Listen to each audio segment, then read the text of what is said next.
آپ کے نبی نے ارشاد فرمایا ہر شخص کے 3 دوست ہوتے ہیں. پھر وضاحت کرتے ہوئے ارشاد فرمایا پہلا دوست انسان کا مال ہے. جیسی موت آئی مال گیا. اور یہ یاد رکھیے گا جتنا مال چھوڑ کر مریں گے موت اتنی دردناک ہوگی. آپ کے لینڈ کروزر ادھر، جوتے، موزے، کپڑے، بڑا محل، جتنا آدمی مال چھوڑ کے مرتا ہے اتنی تکلیف زیادہ. آپ کے پاس 40,000 کا موبائل ہے، کوئی سنیچ کر کے لے جائے تو دکھ ہوگا نا. لیکن 1 لاکھ کا ہو تو، اور اگر 5 لاکھ کا بریف کیس چھین کے بھاگ جائے تو، اور اگر آپ کی دکان میں 2 کروڑ کی ڈکیتی کر کے چلے جائیں تو، جتنا زیادہ مال چھینتا ہے اتنی اذیت اور تکلیف زیادہ ہوتی ہے، جو ابھی ہمیں نہیں پتہ چل رہی ہے موت کے وقت ہوگی. لیکن ہم اس مال کے لیے جس کو ہم چھوڑ کر جائیں گے تو اولاد بعض اوقات نافرمانی میں خرچ کر کے ہمارے لیے گناہ جاریہ کرتی رہے گی، کوئی تربیت تو ہوتی نہیں، اور چھوڑ کر ہی جانا ہے. اس کے لیے چاہے جھوٹ بولنا پڑے، فراڈ کرنا پڑے، وراثتیں دبانی پڑے، رشوتیں لینی پڑے، دھوکہ دینا پڑے، حتیٰ کہ قتل تک کروانا پڑے. مروا دیتے ہیں لوگوں کو پیسے کے لیے، لیکن یہ مال حاصل ہو جائے. جیسی موت کا جھٹکا آئے گا گئے. حضرت سیٹھ جی کو فکر تھی 1 کے 10 کیجئے. موت آپ پہنچی کہ صاحب جان واپس کیجئے.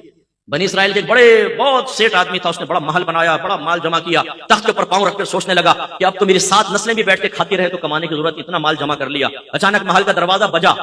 اس نے خادم سے کہا جا کر دیکھو کون جاہلانہ طریقے سے بجا رہا ہے. وہ گئے تو دیکھا پورے پھٹے پرانے حال میں فقیر کھڑا ہے. انہوں نے کہا کیا بات ہے؟ کہا اپنے مالک کو میرے پاس بلاؤ.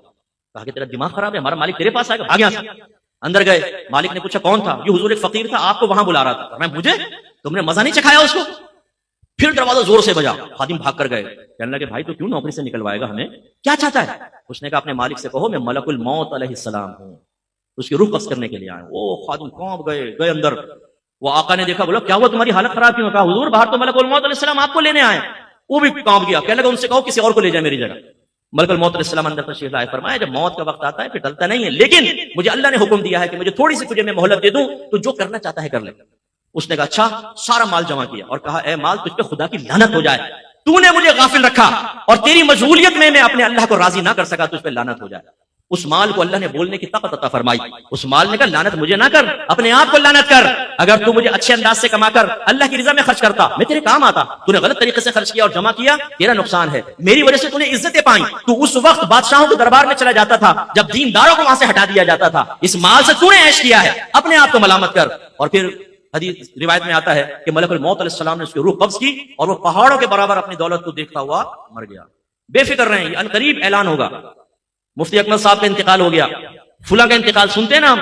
آپ کا میرا بھی مسجد کے مائک کا اعلان ہو رہا ہوگا. ہم نے کون سا ایسا آب حیات خضر علیہ السلام سے لے کر پی لیا کہ ہمیں موت نہیں آئے گی، محلے والے مر جائیں گے ہم بچیں گے. بہت جلد موت آنے والی ہے، اس لیے اپنا محاسبہ کریں، اپنا احتساب کریں. جو شادی شدہ ہیں اپنی لائف کو شریعت کی طرف لے کر آئے اور تقاضائے شریعت کو پورا کریں تو نجات ہوگی.